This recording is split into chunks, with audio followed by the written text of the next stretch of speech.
Now, top story, at least 20 terrorists and 12 Pakistani soldiers have been killed and 104 passengers have been rescued after a terror attack on a train carrying 463 passengers in the southwestern Balochistan province. வணக்கம் மகளே, இன்னைக்கு நான் பார்க்க போற videos இதை பத்தினா பாகிஸ்தான்ல பலுச்சிஸ்தான்ற ஏரியால என்ன பண்ணிருக்காங்க அப்படின்னா பலுச் அப்படின்னு சொல்றாங்க. அந்த ஏரியால ஒரு ட்ரெயினை ஹைஜாக் பண்ணப்பட்டிருக்காங்க. இது வரைக்கும் நம்ம படங்கள் எல்லாம் கேள்விப்பட்டிருக்கோம். இது நாளைக்கு நம்ம அதாவது ஏகப்பட்ட ஹாலிவுட்ஸ் மூவியாக இருக்கட்டும், தமிழ் மூவியாஸாக இருக்கட்டும், எல்லா இண்டஸ்ட்ரியில் மூவி இண்டஸ்ட்ரியில் நம்ம பார்த்துருக்கோம், சீரிஸ் பார்த்துருக்கோம், எல்லாத்துலேயுமே இந்த மாதிரி ட்ரெயின் ஹைஜாக் பண்ணுற மாதிரி பார்த்துருக்கோம். இப்போ ரியல் லைஃப்பில் பாகிஸ்தானில் ஹைஜாக் பண்ணப்பட்டிருக்கு. 400 பேசஞ்சர் அதில் இருக்காங்க. அதில் முக்கியமான புள்ளிகள், பொலிட்டீஷியன்ஸ், அப்புறம் முக்கியமான இராணுவ அதிகாரிகள், இராணுவத்தில் இருக்கக்கூடிய சோல்ஜர்ஸஸ் இவங்கெல்லாம் சேர்ந்துருக்காங்க.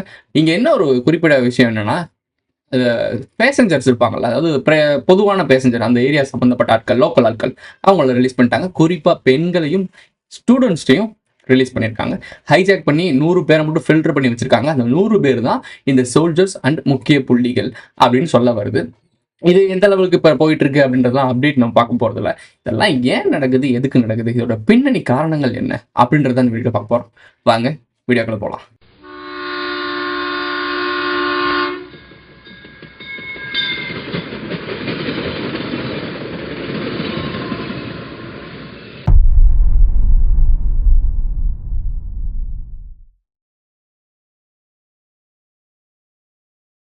இந்த ட்ரெயினை ஹைஜாக் பண்ண குரூப் இருக்குங்களா, ஒவ்வொரு குரூப்பும் பொறுப்பேற்றுக்கும்ல. இதில் BLAன்னு சொல்லி ஒரு குரூப் இருக்குது. இந்த மக்கள் மத்தியில் கொஞ்சம் ஃபேவரட்டாக பரவக்கூடிய ஒரு குரூப்னு வச்சுக்கோங்களேன். இந்த பாகிஸ்தானில் ஏகப்பட்ட இந்த மாதிரி விஷயங்கள் இருக்குது. இந்த மாதிரி குரூப்ஸ், இயக்கங்கள் இந்த மாதிரிலாம் இருக்குது. ஸோ இவங்களுக்கு கொஞ்சம் ஃபேவரானது, மக்களுக்கானது, மக்களுக்கு தொந்தரவு கொடுக்காம அகெயின்ஸ்டாக, மக்களுக்கு அந்த நாட்டு மக்களுக்கு அகெயின்ஸ்டாக யாரெல்லாம் இருக்கா, இராணுவ அதிகாரிகள், பொலிட்டீஷியனை விட இராணுவ அதிகாரிகள் தான் மக்களுக்கு ரொம்ப அகென்ஸ்டாக இருக்காங்க அப்படின்ற ஒரு நிலைப்பாட்டில் இவங்க இருக்காங்க. அந்த மைண்ட் செட்டில் தான் இருக்காங்க. அங்கேயும் அப்படிதான் அரசியல் அதிகாரம் போயிட்டு இருக்கு. ஏற்கனவே அந்த பிரைம் மினிஸ்டரை எப்படி மாற்றினாங்க, அது பொலிட்டிக்கல் ட்ராமாவா கிடையாது, இது இராணுவ ட்ராமா அப்படின்ற மாதிரிலாம் பேசிகிட்டு இருக்காங்க. அந்த டீட்டெயில்களை நம்ம போக வேணாம். அங்கே மைனிங் தோன்றாங்க. கோல்டு மைனிங் ஒரு முக்கியமான ஏரியாவாக இருக்குது. அங்கே அதிகமாக எடுக்கக்கூடிய ஆட்கள், வேலை பார்க்கக்கூடிய ஆட்கள் யார் இருக்காங்க அப்படின்னா சீனர்கள் இருக்காங்க. சீனா தான் அப்புறம் அதிகமாக ஃபண்டு கொடுத்துக்கிட்டு இருக்கு பாகிஸ்தானுக்கு. எல்லாம் அவங்களுக்கு தெரிஞ்ச கதை தான். சரி, ஓகே. அதுக்கான காரணம் என்ன? இந்தியாவை லாக் பண்ணுறதுக்கு. உங்களுக்கு நல்லாவே தெரியும், இந்த படம் கூட குடிக்க தண்ணி கூட இல்லை. ஆனால் அங்கே மிகப்பெரிய ஒரு ஏர்போர்ட் கட்டிகிட்டு இருக்காங்க. ஏர்போர்ட்டில் ஃப்ளைட் வந்து இறங்கும், ஓகே, நாடு வளரும் அப்படின்றக்காக பண்ணுறாங்கன்னு ஒரு காரணம் சொல்லப்படும். நாகரிக வளர்ச்சி, நம்ம ஸ்மார்ட் சிட்டியாக மாறுறோம் அப்படிலாம் சொல்லுவாங்க. நம்ம ஒரு ஈஸியாக தெரியும் ஸ்மார்ட் சிட்டின்னு சொன்னால். ஸோ அந்த மாதிரி நிறையா ஃப்ளைட்லாம் இறங்கி போகும். பார்த்தா அங்கே ஒன்றுமே கிடையாது. ஃப்ளைட்ஸ்லாம் வர்றதே இல்லை. வெறும் எம்டி கிரவுண்ட் மாதிரி தான் அந்த ஏர்போர்ட் கிடக்கு.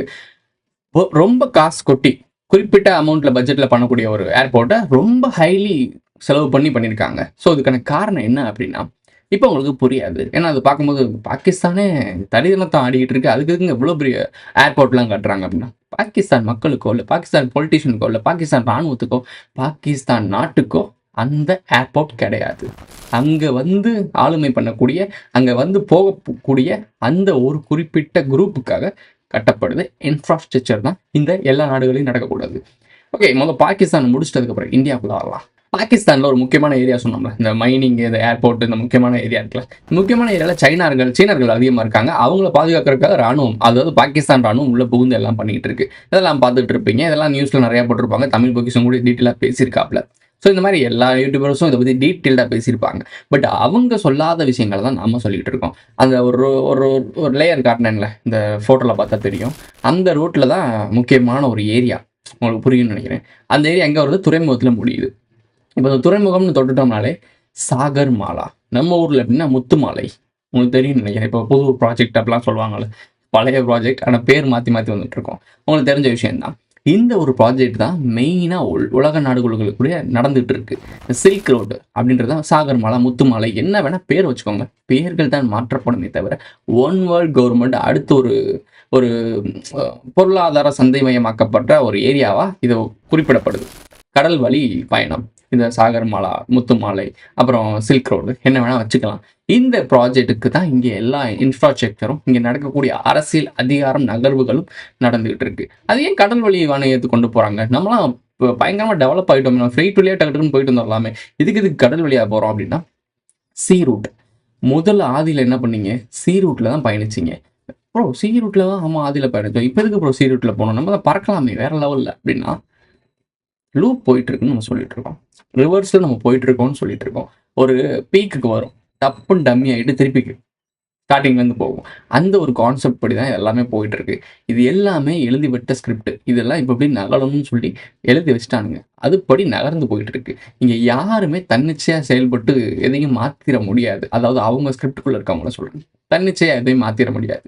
அவங்களுக்கு கொடுக்கக்கூடிய அஜெண்டா, கொடுக்கக்கூடிய ப்ராஜெக்ட்ட எடுத்து செயல்படுத்தணும். இவ்வளவுதான் அவங்களோட வேலை. அதுக்குள்ள அவங்க வாழ்ந்து முடிக்கிறதுக்குள்ள என்ஜாய்மென்ட் பண்ணிட்டு போயிருவானுங்க. அதாவது என்ஜாய்மென்ட் வித்தவுட் ரெஸ்பான்சிபிலிட்டி. இந்த டேர்ம்ஸ் யாரெல்லாம் பயன்படுத்துறாங்களோ அவங்களுக்கான ராஜ்யத்தை உருவாக்கிட்டு இருக்காங்க. ரெஸ்பான்சிபிலிட்டி வித் என்ஜாய்மெண்ட்ன்றது தான் நம்மளோடது. அதாவது ரெஸ்பான்சிபிலிட்டி எடுத்து அது இருக்க என்ஜாய்மெண்ட், அந்த குட்டி குட்டி சந்தோஷங்கள் அதில் என்ஜாய்மெண்ட் பண்ணுறது தான் நம்ம சைடு. என்ஜாய்மெண்ட் வித் ரெஸ்பான்சிபிலிட்டி அப்படின்றது அவங்களுடைய டேர்ம். உங்களுக்கு தெரியும் இருமை தத்துவம். இதுதான் போயிட்டு இருக்கு. தவறான கையில் உலக நாடுகள் போகுது. இது போச்சுன்னா இதோட அதிகாரம் வர்க்கம் என்ன நடக்கும் அப்படின்றதா இந்த BLA. ட்ரெயினை ஹைஜாக் பண்ணியிருக்காங்கல்ல. ஏன் ட்ரெயினை ஹைஜாக் பண்ணணும்? அவங்களோட நோக்கம் என்ன? மக்கள்கிட்ட போய் நம்ம ஊரில் எப்படி போராடுவாங்க? நம்ம ஊரில் தான் அகிம்சை வழியில் போராடினாலே தூக்கி உள்ள வச்சுருவாங்க. ஆனால் ஆளுங்கட்சி சப்போர்ட்டில் இல்லை ஆளுங்கட்சிக்கு எதிராக ஏதாச்சும் ஒரு செயல்பட்டோம் அப்படின்னா, ஒரு பிம்பத்தை உடைக்க ட்ரை பண்ணிட்டோம் அப்படின்னா, இவங்களே உருவப்பொன்மை எரிப்பு இதெல்லாம் இவங்க தரப்பு ஆட்களே செய்வாங்க. அவங்கள யாருமே அரெஸ்ட் பண்ண மாட்டாங்க. ஒரு மண்டபத்தில் கொண்டு போய் சோறு போட்டு வீட்டுக்கு அனுப்பி விட்டுருவாங்க. பட் மக்களுக்கு தேவையான விஷயங்களை வெளியே வந்து சொல்கிறவங்கன்னா தூக்கி உள்ள வைப்பாங்க. இதெல்லாம் நீ கண்கூட்டா பார்த்துக்கிட்டு தான் இருக்கீங்க. இதே மாதிரி தான் அங்கே நடந்திருக்கும். ஆனால் இப்போ நமக்கு லோ ரேஞ்சில் நடந்துட்டு இருக்கு. அங்கே ஹைலி ரேஞ்சில் நடந்துட்டு இருக்கு. உங்களுக்கு தெரியும் ஒரு சில விஷயங்கள்லாம் வச்சு நடந்துட்டு இருக்கு அங்கே. இதுக்கான காரணம் என்னன்னா சுரண்டல்கள் அதிகமாயிருச்சு. அங்கே வந்து மக்களோட இப்போ இங்கேனாச்சும் ஓரளவுக்கு கொடுக்குறானுங்க. இப்போ நீ நினைக்கலாம் ப்ரோ என்ன ப்ரோ கொடுக்குறாங்க, இங்கே வாழ்வாதாரம் அந்த அளவுக்கு போகலை. அந்த அளவுக்கு போச்சுன்னா இங்கே என்ன நடக்கும்ன்றது எனக்கு நல்லாவே தெரியும். உலக நாடுகள் முழுக்க உலக நாடுகள் இருக்கக்கூடிய எல்லா நாடுகளிலுமே இந்த மாதிரி ஓவரா நெருக்கி மக்கள் வந்து இந்த மாதிரி கிளர்ச்சியாகி இந்த மாதிரி எல்லாம் பண்ணக்கூடிய ஆட்களை உருவாக்கி வச்சிருக்கானுங்க. இந்த வாதின்ற ஒரு நோயை பரப்பி வச்சிருக்கானுங்க. ஆனா ஏன் இங்கே மட்டும் அது பண்ணாம பாதுகாப்பா வச்சுக்கிறானுங்க? அமைதி பூங்காவை ஏன் வச்சிருக்கானுங்க அப்படின்னா ஒரு முக்கிய காரணம் இருக்கு. ஹைலி முக்கிய காரணம் இருக்கு. காரணம் என்னன்னா இது ரொம்ப முக்கியமான ஏரியா. இங்க இருக்கவங்களோட மரபணு முக்கியமான மரபணு. இங்கே அது விதைஞ்சிச்சு ஸ்ப்ரெட் ஆச்சு அப்படின்னா உலக நாடே செதறி ஓடிடும். அவங்களுடைய ஒட்டுமொத்த கட்டமைப்பை செதச்சடிச்சிருவாங்க. இவனுங்க நினைப்பானுங்க இவங்களை மட்டும் இது பண்ணி விட்டுருவோம், இவங்களுக்கு வாதத்தை பரப்பிடுவோம் அப்படின்னு நினைப்பானுங்க. அந்த வாதத்தை பரப்புறதுக்கு இது சரியான டைம் கிடையாது. அவங்க பரப்ப மாட்டாங்க. எப்போ நடக்கும் அப்படின்னா அது கொஞ்ச நாள் வருடங்கள் ஆகும். ஆனால் நான் சொல்றது அது இப்போவே நடந்துச்சுன்னு வச்சுக்கோங்களேன், இவனுங்களுடைய ஒட்டுமொத்த இன்ஃப்ராஸ்ட்ரக்சரும் தம்சமாயிரும். ஏன்னா இங்கிருந்து ஒன்று உருவாச்சு அப்படின்னா அது ஹைலி கான்சியஸாக தான் உருவாகும். இவனுங்க மாதிரி தற்கொலை மாட்ட தேவையில்லாத ஸ்கூல், காலேஜ், குழந்தைகள், மக்கள் கூடும் மசூதி, அப்புறம் சர்ச்சு இந்த மாதிரி இடங்கள்லாம் அவங்க போயிட்டு தவறுகள் செய்ய மாட்டாங்க. எங்க எவன் சரியான ஆட்கள், யார் எதிரி அப்படின்றத அவங்களுக்கு தெரிஞ்சு ஆரம்பிப்பாங்க. அது அவனுக்கு பேக்ட்ராப்பா மாறும். ஏன்னா இங்க இருக்கவங்களுக்கு இன்டெலிஜென்ஸ் அதிகம் இல்லை, கரெக்டா தூக்குவாங்கல்ல. ஸோ அவனுக்கு தெரியும் இலங்கையில் அதுதான் மொத்தமா எல்லாரும் சேர்ந்து குமிஞ்சு கும்மி அடிச்சாங்க. எல்லாத்தையும் ஒரு சில விஷயங்களை இலைமறைக்காக தான் பேச வேண்டியதா இருக்கு. புரிஞ்சு தொலைஞ்சுக்கோங்க. ஓகே, அரசியல் ஜனநாயகம்னு ஒரு கட்டமைப்பு தான் உருவாச்சு பாகிஸ்தான்ல. மக்களா ஓட்டு போடுறாங்க, ஒருத்தனை தேர்ந்தெடுக்கிறாங்க, சுரண்டல் ஆரம்பிக்குது. இப்படியே ஒவ்வொருத்தனா சுரண்டிகிட்டே இருக்கான். உங்களுக்கு ஒரு விஷயம் புரியுதா?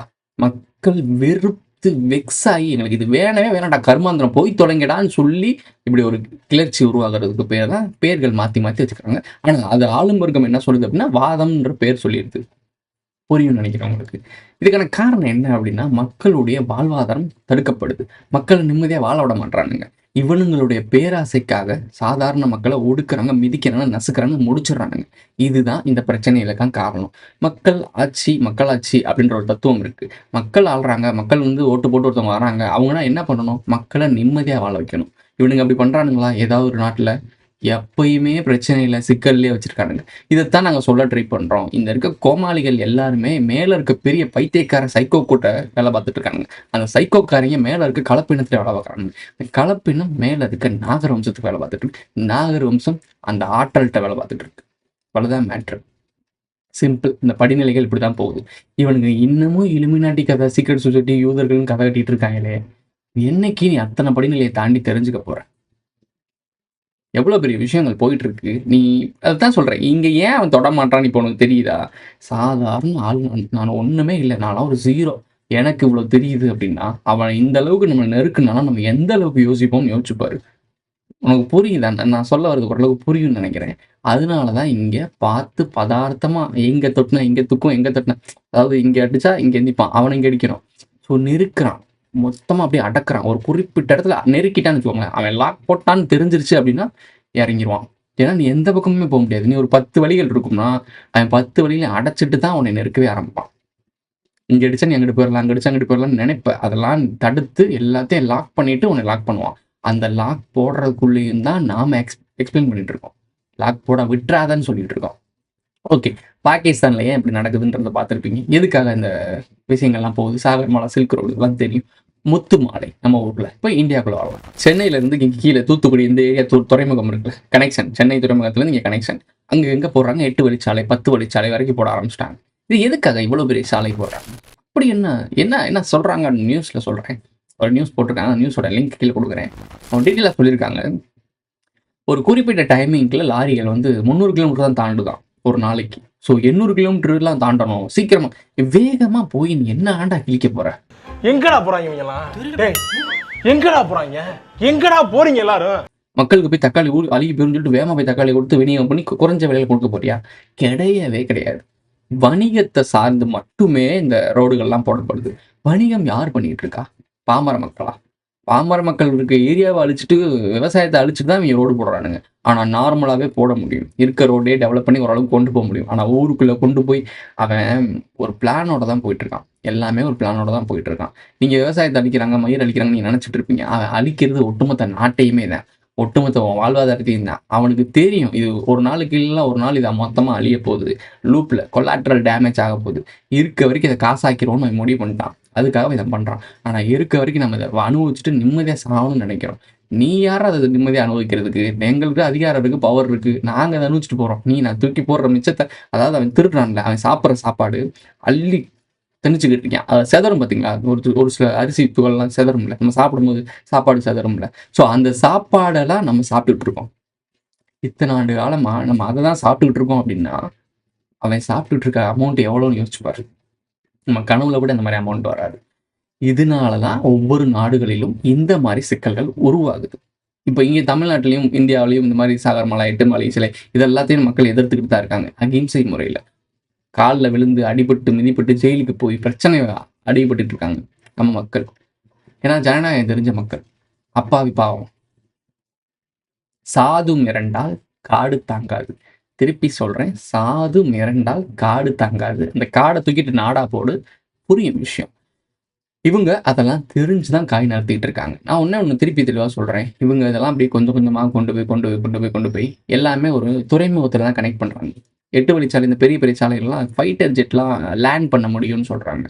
ஃபைட்டர் ஜெட் ஏன் லேண்ட் பண்ணணும்? நீங்க என்ன லாரியில கொண்டு போய் இங்க ஆட்டையை போட்டு போறதை விற்க தானே போறீங்க? அதுக்கு இங்க ஃபைட்டர் ஜெட் வரணும். அவனுக்கு தெரியும் ஃபியூச்சர்ல இதே பாகிஸ்தான் பஞ்சாயத்து தான் இங்கேயும் நடக்கும். அப்போ நம்ம தயாரா இருக்கணும்ல. இப்ப என்னன்னா, அவன் பலமா தான் இருக்கான். ஆல்ரெடி பலமா இருக்கான். இன்னமும் பலத்தை கூட்டிக்கிட்டே இருக்கான். பலத்தை கூட்டி நல்லா ப்ரோட்டீன்ஸ்லாம் சாப்பிட்டு ஒண்ணுமே இல்லாத நோஞ்சான பார்த்து பயப்படுறான். சாதாரண நம்மளும் பாமர மக்கள் தானே, பாவப்பட்ட ஜென்மம் தானே, பூச்சி தானே, நம்ம நசுக்கிட்டு போயிடுவாங்க. இல்லை ஏன் நம்மளை பார்த்து பயந்து இவ்வளோ பலத்தை, இவ்வளோ ப்ரொடெக்ஷன், இவ்வளோ பாதுகாப்பு, இவ்வளோ செக்யூரிட்டி எதுக்கு? அவனுக்கு தெரியும். செருப்படி வாங்கிட்டு ஓடி இருக்கான் ஒவ்வொரு காலமும்.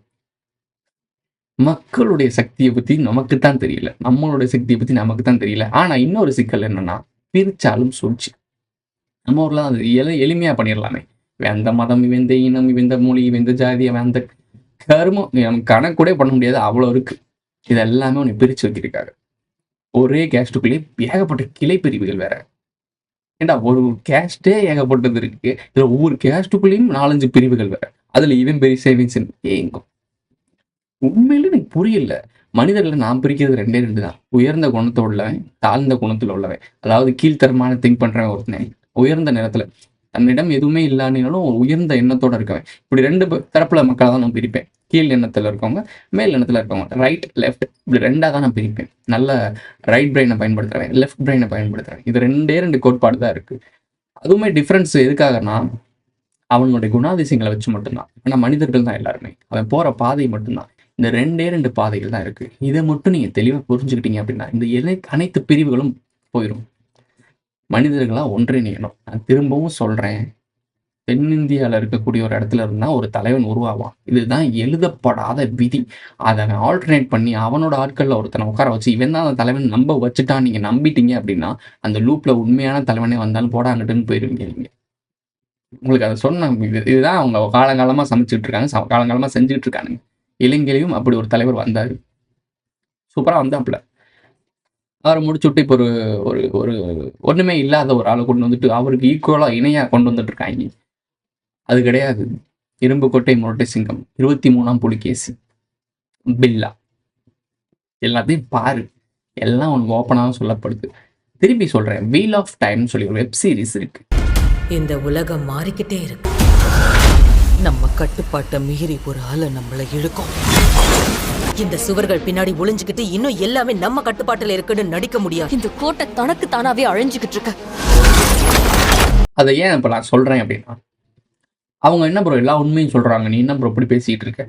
எங்களுக்கு உண்மை தெரியும், தெரிஞ்சனால தான் எக்ஸ்பிளைன் பண்ணிகிட்டு இருக்கோம். அது தெரிஞ்சுக்கிட்டோம், இன்னும் நெருக்கி போயிட்டுருக்கோம், அவனை நோக்கி நெருக்கி போயிட்டுருக்கோம். எல்லாம் நம்மக்கிட்ட இருந்து எடுத்துக்கலாம். திருப்பி அதை ரீகலெக்ட் பண்ணிகிட்டு இருக்கோம். வேறு ஒன்றும் இல்லை, மறக்க வச்சிட்டாங்க, திருப்பி ஞாபகப்படுத்திக்கிட்டு இருக்கோம். வேறு ஒன்றுமே கிடையாது. நம்மகிட்ட இல்லாத ஒன்று நம்ம கற்றுக்கல, நம்மகிட்ட இருந்தது தான் திருப்பி ரீகலெக்ட் பண்ணிகிட்டு இருக்கோம். அழிஞ்சு போனதை திருப்பி, அதாவது இப்போ நான் கீழே விழுந்துட்டுன்னு வச்சுக்கோங்களேன், எனக்கு மண்டையில் டக்குன்னு memory loss, short term memory loss ஆகும். இந்த மாதிரி மெமரி லாஸ் ஆனதை திருப்பி கெயின் பண்ணிகிட்டு இருக்கேன். வேறு ஒன்றுமே கிடையாது. Wheel of time. வெண்கோட்டை என்னைக்கும் ரேண்ட் ஆல்தார் முன்னாடி மண்டியிடாது. கடைசி யுத்தத்தில் தோத்துருவான். அவங்க ரேண்டுக்காக மட்டும் வர மாட்டாங்க, நம்ம எல்லாரையும் தேடி வருவாங்க. நம்மளை யாருமே தேடி வராத இடத்துக்கு நாம போக போறோம். எங்க மக்கள் காரக்காரனோட வருகைக்காக காத்துக்கிட்டு இருக்காங்க. அது நீயா கூட இருக்கலாம். திருப்பி வருவோம். வாழ்ந்த ஒவ்வொரு எதிர்காலத்திலையும் ரேண்ட் இறக்குறான். அவன் உயிரோட இருக்க ஒரே வழி நான் உயிரை விடணும். இதை செய்யறதுக்காக தான் நான் பிறந்திருக்கேன். வீல் ஆஃப் டைமில் இந்த இவங்கெல்லாம் இருப்பாங்க, ஐசட் ஐஸ்ன்னு இருப்பாங்க, பெண்கள் இருப்பாங்க. நோட் பண்ணிக்கோ, பெண்களின் தலைமையில் ஒரு கூட்டம் இருக்கும். அவங்க வந்து மூலாதாரத்தை தொடரணும்னு சொல்லுவாங்க, ஆற்றல் சொல்லுவாங்களா, ஒளி ஆற்றல் தொடுவாங்கன்னு சொல்லுவாங்க, ஒளி ஆற்றல் தொடுவாங்க. அதுக்கு பெண்களுக்கு மட்டும்தான் அனுமதின்ற மாதிரி சொல்லுவாங்க. ராணி பெண்களை மட்டும்தான் உள்ள விடுவாங்க, ஈஸியாக ஆக்சஸ் பண்ணுறதுக்கு. பெண்ணியம் அதெல்லாம் பேசுகிறீங்கல்ல, சம ஒரு காமெடி. ஸோ பெண்கள் மட்டும்தான் பண்ண முடியும். இந்த பக்கம் பார்த்தீங்கன்னா டார்க்கில் ஆண் தான் முக்கியமான ஒரு ஆள். இதை செய்யறதுக்காக தான் நான் பிறந்திருக்கேன். ஸோ அங்கே டார்க்கு தொடுவாங்க, அங்கே குறிப்பிட்ட ஆட்கள் தான் இருப்பாங்க, அவங்க டார்க்கு தொடுவாங்க. டார்க் வந்து போய் லைட்டை விட பவர்ஃபுல்லாக இருக்கும், அதுதான் மெயின் மேட்ரு. ஸோ காட்டியிருப்பாங்க. இந்த மாதிரிலாம் விஷயம் போயிட்டு இருக்கா. இதில் குறிக்க வேண்டிய விஷயம் என்னன்னா, ஐசோடைஸ் யாருமே பொய் சொல்ல மாட்டாங்க. அவன் நடக்கக்கூடிய உண்மையில சொல்லுவாங்க. அவங்கள்ட்ட போய் நீங்கள் கேள்வி கேட்டிங்கன்னா, என்ன இப்படிலாம் ஒரு பிரச்சனை நடக்குது, இப்படிலாம் பண்ண போறீங்கன்னு ஓப்பனாக விஷயத்த சொல்லுவாங்க. ஆனால் உனக்கு புரியாத மொழியில் சொல்லுவாங்க. பாடல்களாகவோ கருத்துக்களாகவோ திருக்குறள் மாதிரியோ சொல்லுவாங்க. ஆனால் உண்மையே சொல்லுவாங்க. ஏன்னா அவங்க பொய் சொல்லக்கூடாது. அவங்க பொய் சொன்னாங்க அப்படின்னா மூலாதாரத்தை தொட முடியாது. அதாவது மூலாதாரத்தை தொடணும்னா நீ பியூரிட்டியாக இருக்கணும், பொய் பேசக்கூடாது, பிரார்த்தனை பண்ணக்கூடாது, ஏமாற்றக்கூடாது. இதுதான் குவாலிட்டி.